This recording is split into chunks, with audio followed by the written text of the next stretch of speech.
Ah, la música. ¿Qué sería de nosotros sin ella? Nos transporta, nos relaja, nos entretiene, nos motiva, nos estimula e incluso nos entristece.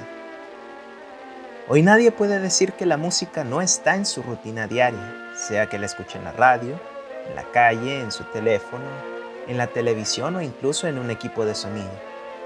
Hoy día la música es de tan fácil acceso que a veces damos por sentado todo lo que se necesitó para que hoy nada más nombremos una canción y podamos escucharla. Como están pensando, la historia de los formatos de grabado es larga. Nos lleva unos 130 años en el pasado. Para 1877, Thomas Alva Edison desarrolló un dispositivo capaz de reproducir sonidos en forma de surcos estampados sobre una película delgada de latón. El material no era el mejor en términos de calidad de sonido, pero le permitió ser vendido como una curiosidad y nada más. Acto seguido, Edison decidió concentrar sus esfuerzos en el bombillo incandescente y dejó el desarrollo de tecnologías de audio a otros individuos. 7 años después, Alexander Graham Bell, junto con la ayuda de Charles Sumner Tainter y Chichester Bell, introdujo la cera como medio de grabación. Los primeros clientes en darle uso al gramófono fueron ciertas oficinas federales de los Estados Unidos. Apenas Edison supo de esto, decidió retomar su invención y para 1888 lanza al público su fonógrafo perfeccionado. Algo que Edison añadió al invento de Graham Bell fue que el revestimiento de cera era mucho más grueso, pudiendo así lijar su superficie y grabar sobre el cilindro repetidas veces. Es más, en un principio, por la compra de un fonógrafo, se adjuntaba un mecanismo de grabación, permitiendo así grabar discursos, conversaciones y otros elementos de interés muy variado. Pero al año siguiente, por vez primera, comenzaron a venderse cilindros pregrabados con piezas musicales, dando inicio al mundo de los formatos y la industria musical. De hecho, la grabación musical más antigua a la que se ha podido acceder es una pieza de 1888 acreditada a Johannes Brahms, llamada Israel en Egipto, y suena de la siguiente forma.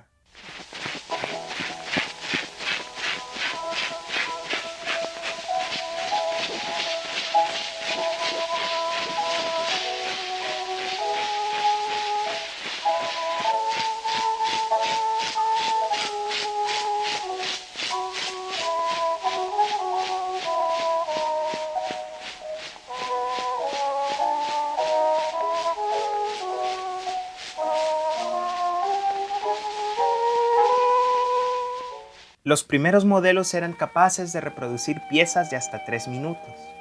Sin embargo, la debilidad del material limitaba su número de reproducciones a una veintena de veces, ya que pasado ese número, la aguja habría erosionado significativamente los surcos del mismo. Para la década de 1890, distintas compañías decidieron estandarizar el modelo. El cilindro pasó a medir 10 centímetros de largo y tenía una circunferencia de 5.7 centímetros, siendo capaz de reproducir 2 minutos de música u otro sonido. El problema del número de reproducciones fue superado cuando en 1902 Edison lanza al mercado un nuevo tipo de cilindro revestido en una cera más fuerte, capaz de soportar más de 100 reproducciones sin perder calidad alguna. Dicho tipo de cilindro fue llamado Edison Gold Molded Records. Sin embargo, la última gran innovación del cilindro corrió a manos de Thomas B. Lambert y la implementación del celuloide, es decir, un tipo de plástico, como medio de grabado. A diferencia de la cera, el plástico reforzado del celuloide no se rompía en caso de caerse y podía reproducirse miles de veces sin perder calidad. La magnitud de este material fue tal que este cilindro es considerado como la forma más eficiente de reproducción de audio análogo. siendo capaz de soportar más reproducciones que un disco de vinilo o la cinta de un cassette. El trabajo de Lambert fue muy valorado por las grandes compañías. Sin embargo, él nunca pudo ver beneficio alguno, ya que Edison le demandó por infringir patentes. Esta acusación resultó no ser cierta, ya que Lambert había recibido una patente por parte de los Estados Unidos. Sin embargo, el gasto de su defensa llevó a su compañía a la quiebra, siendo comprada por la compañía de Edison, pasando a llamarse Edison Blue Amberol Records. El producto desarrollado por Lambert fue de tal calidad que al día de hoy, los cilindros azules de Amberol son los únicos que se pueden reproducir tanto en equipo antiguo como moderno.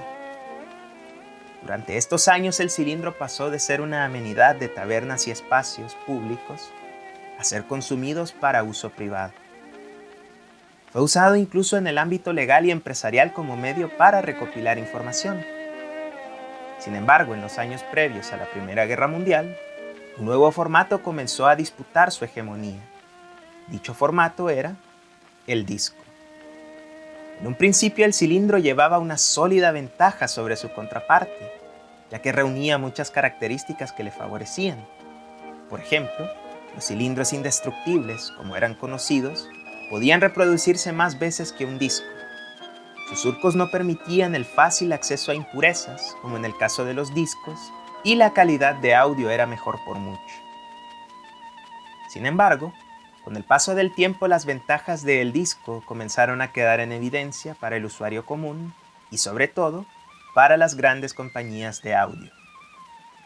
En primer lugar, la producción de un disco, como a su vez la producción de un dispositivo capaz de reproducirlo, era mucho más barata que la de un cilindro y su respectivo reproductor. También el almacenamiento de un disco era mucho más fácil que el de un cilindro, dada su obvia delgadez, pudiendo ser apilado como si de hojas de papel se tratase en cualquier librero.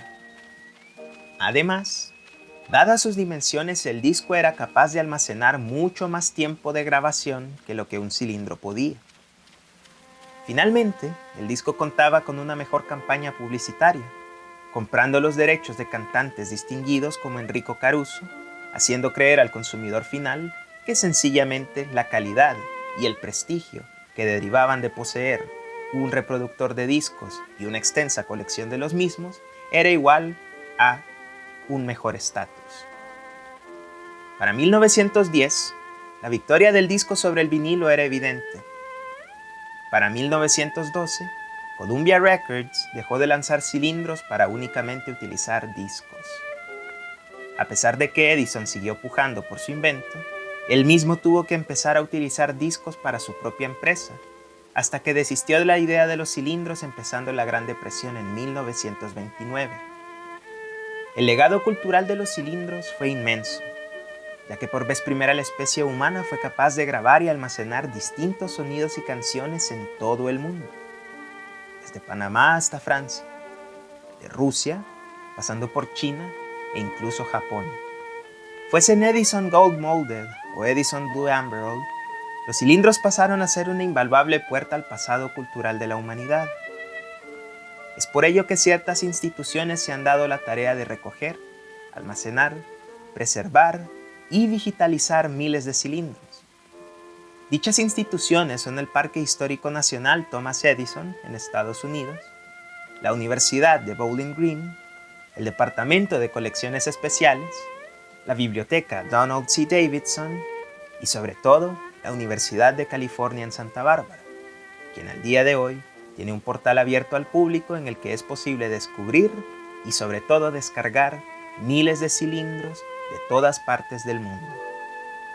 Dado que ahora muchos de estos cilindros están digitalizados, el acceso a los mismos está disponible para todo el público, abriendo la puerta a historiadores y a toda clase de entusiastas. En la descripción adjuntamos los enlaces para su acceso. Esto ha sido todo. Como siempre queremos agradecer su atención. Y si el video ha sido de su agrado, les invitamos a dejar un like, a suscribirse a nuestro canal y a compartir este y otros videos que abordan el paso del humano en el tiempo.